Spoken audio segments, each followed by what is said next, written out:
All right, everyone. A very good morning to all of you.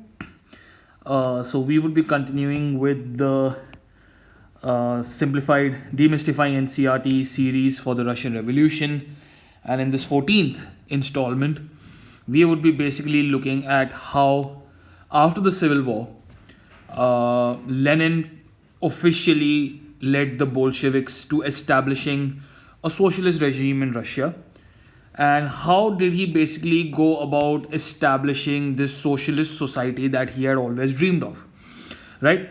So if we look at what Lenin's policies were both during and after the Civil War, you will realize that very distinct socialist measures were undertaken by Lenin in order to establish that kind of a society, right? So the first thing, of course, as soon as he came to power, after taking over the entire Russian Empire, he basically nationalized all industries, right? All the industries, your coal, petroleum, natural gas, steel, iron, and all of those basic like hardcore industries were now under the control of the government. So no private industries were allowed to operate. Like, so for instance, there'll be no Reliance, there'll be no Ambani, there'll be no Adani, there'll be no Birla, Tata. You get the point, right? Everything will belong to the government of Russia.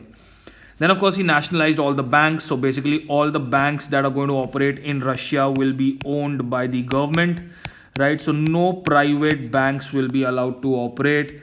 So no Standard Chartered, no HSBC. You get the drift, right? And of course, he nationalized all land resources, right? So again, no private property will be allowed is the basic understanding. Like, you cannot own your own house. The government is going to allot a house to you based on your needs and requirements, right? So when he nationalized all the land resources, Lenin was kind enough to allot the land to the peasants, right?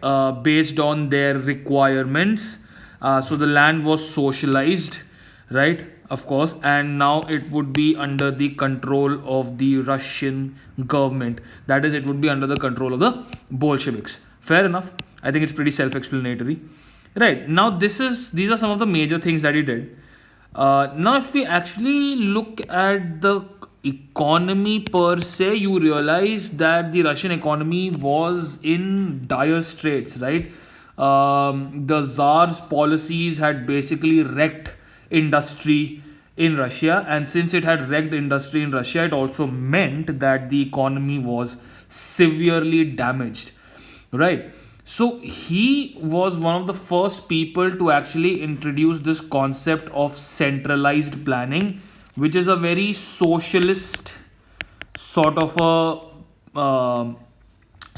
economic policy, right? It is a socialist economic policy, right? The understanding is very simple, that all the planning that is to be done for the entire nation, be it for industries, be it for education, be it for I do not know, transportation, anything, right? Basically farming, whatever, it will be done centrally by a group of officers, right, who will of course be very close to Lenin. And what these officers are going to do, or what these officials are going to do, is they are going to formulate these so-called 5-year plans, right? So basically, it will be like a roadmap or a vision that the country wants to achieve in the next 5 years. Okay? It's a very simple concept. So, for example, if the first 5-year plan comes in 2010, it is going to last till 2015. Then, if it comes in 2015, it will last till 2020.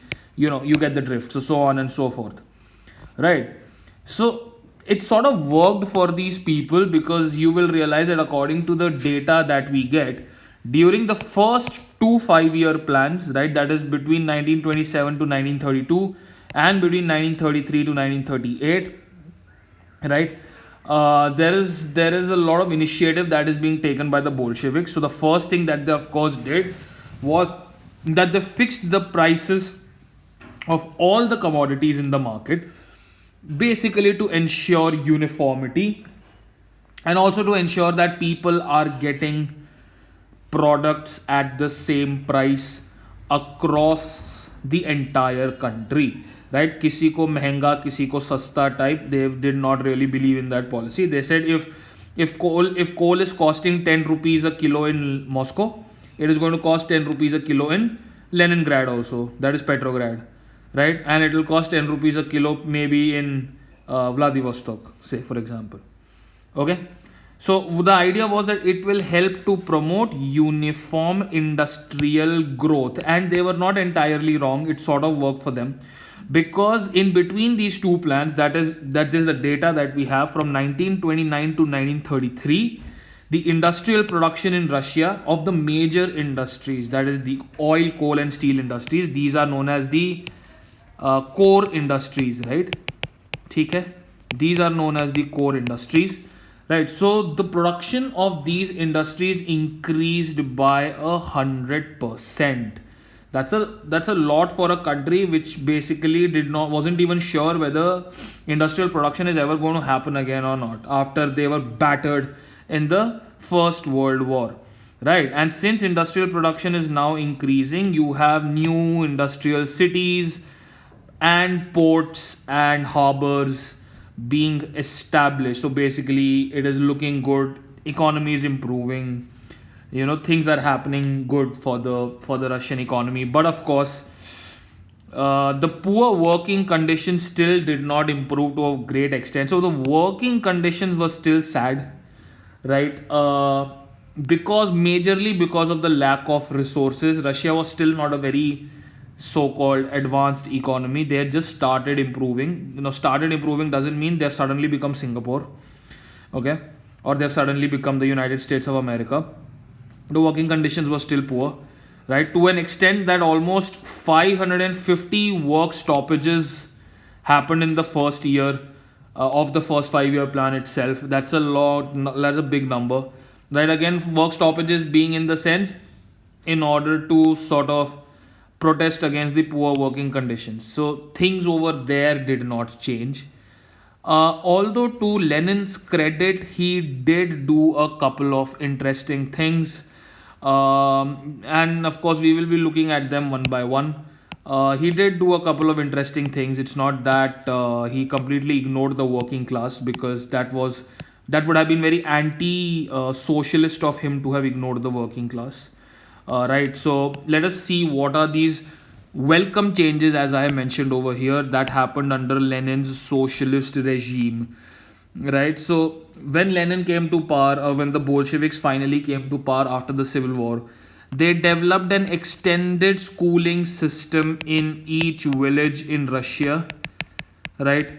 So basically, like government schools in India, right? So every child has the right to access good and quality education.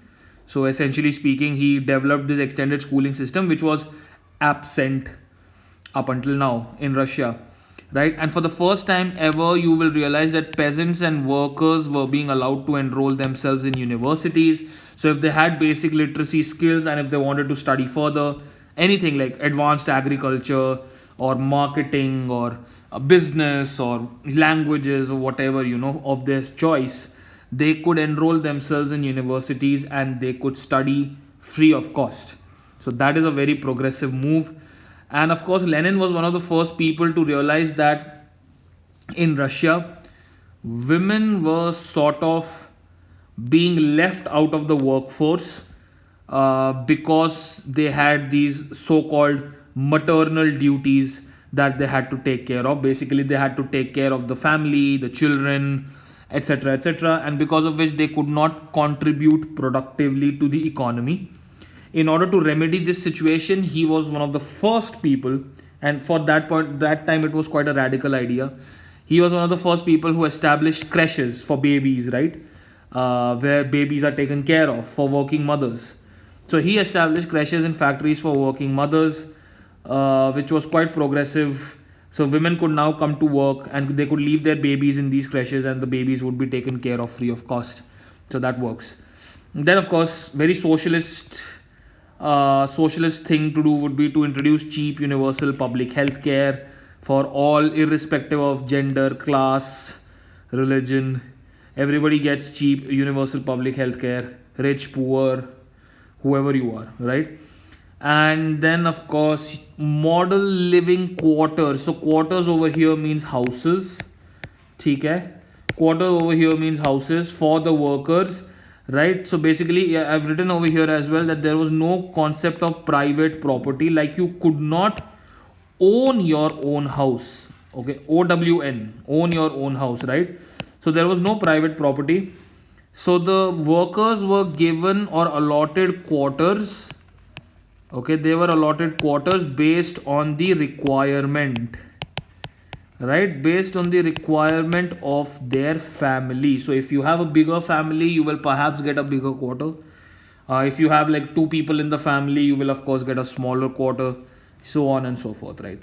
So these, as I mentioned over here, these are classic socialist policies, right? They're classic socialist interventions, and this is how perhaps Lenin tried to establish a socialist regime under his rule, right?